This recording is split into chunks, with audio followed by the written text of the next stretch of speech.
I am a winter who longeth for the warm embrace of autumn, a night-time burnt by the flame of memories of daylight. The tender sublimation my solid mind becometh fog, as I try to reconstruct a memory, but nothing comes at all. Just yesterday I remember the tree, the garden east of Eden, the mist upon my skin with which I felt the cool embrace of God. Born a man, I die a child. I named all of the creatures, yet I could not name myself. Adam, he said, earth I am, to dust I shall return.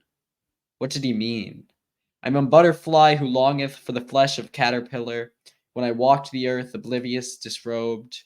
You are what you eat. I am the tree of knowledge. Behold, my fruit beareth good and evil. Like the meat of creature, my death becometh life.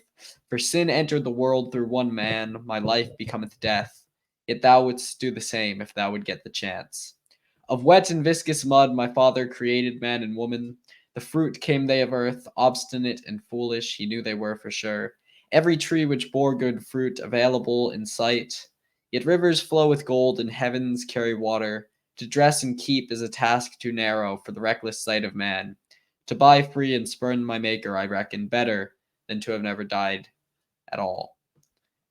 When my father told me I was unfit to eat of the fruit which bore his truth, the truth of light and darkness made of peace and evil, within my bones I heard a turning, fire felt within me burning. Within my soul I felt a spurning never known before. As I recanted to myself, shall I surely die? I fell into a deep sleep, and there I met my other self. I awoke without a rib, and yet I found what I had been seeking. In her I unearthed the love through which the world began. In her light I saw light, the light of the Father too. Bone of my bones, flesh of my flesh, in the light of her I'm blinded. More stunning than all Eden, more subtle than the serpent. Her gaze was a dart of flame, a consuming fire. I could not turn away. And naked we were, the man and his wife, but we were not ashamed. Rage against my father, how could he keep me from her? For what else could life's fruit be besides my beloved lover? This thought stayed in mine heart, a burning fire shut up in my bones. My Eve, she's lost, I cannot find her, I'm all alone. I cry, cursed be my father, curse this day that I am born, as I sat there in paradise, dejected and forlorn. The grace of the Creator is a camp's fire, warm in propinquity,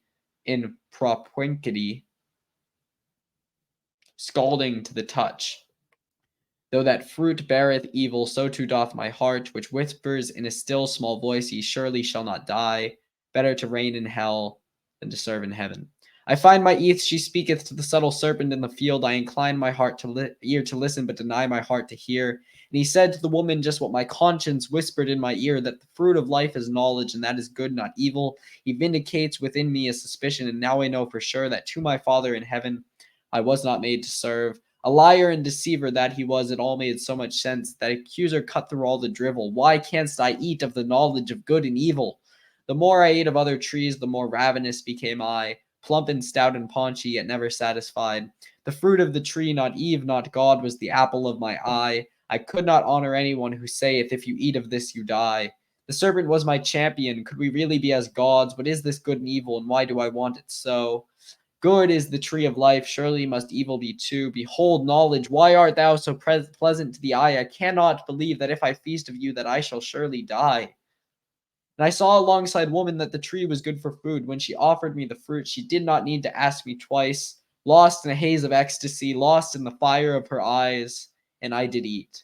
And our eyes were thusly opened. It was clearer than before. Free from the fire of my Lord, I could be with my Eve forevermore. How foolish was the Lord to give unto man and woman mind and will, unto something so naked, so base. Though foolish as serpents, they've evil on their face. Evil, behold it, it eateth up the good. Off the back of the high of knowledge, I realize something wrong.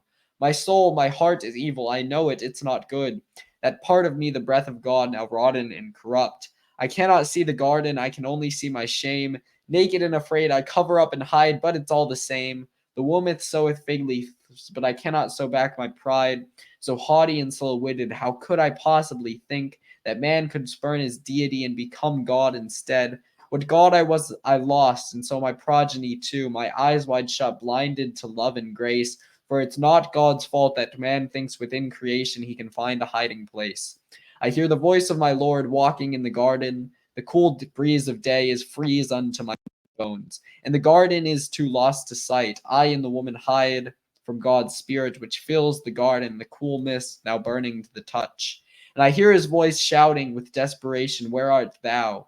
He did not want to see me. I could neither find his face. I did not know. Where am I? Not the garden, but in my hiding place. I was naked. I was afraid. I hid myself. "Where am I?" I was responded, and after hearing the deafening silence, I continued, "For surely God knoweth more than man, who was not made to know, but to sweat and toil in the brow." I cried out, "The serpent made me. It's your fault, woman's too." The woman weeps, "It's the serpent. I was tricked. I was deceived. He told us the serpent you saw was no snake. It was within our hearts and soul. You were not beguiled. You chose to eat and thereby sin. The wages of your acts are owed to the serpent within, who's cursed to slither in slime and feed upon the dust of soul.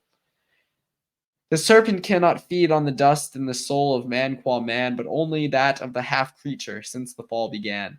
The snake was not real in Eden, it's real as Eden now. Woman shalt be thine eternal adversary until you find God again. Your progeny will earn the garden, it shall not be freely given. They shall find the garden in bruises on head and heel. They shall find it in thorns and thistles. They shall find it in tilling the ground. Though they strive to reach the heavens, until they do, they'll drown. They shall find it in their sorrow and their sweat in all of living. Yet one day they will look around them and find it was best not freely given. To earn paradise, this is the greatest lot of man. That is the eternal story since the world began. And finally they shall eat of the fruit of life and find it not rotten in the bud. And as I'm driven out of Eden, I come crashing with a thud. Take these brand new coats and skins and get the hell out of my sight. For after cometh morning, always cometh. So he drove out the man, and he placed at the east of the Garden of Eden cherubims, and a flaming sword which turned every which way to keep the way, the tree of life. Genesis 3:24.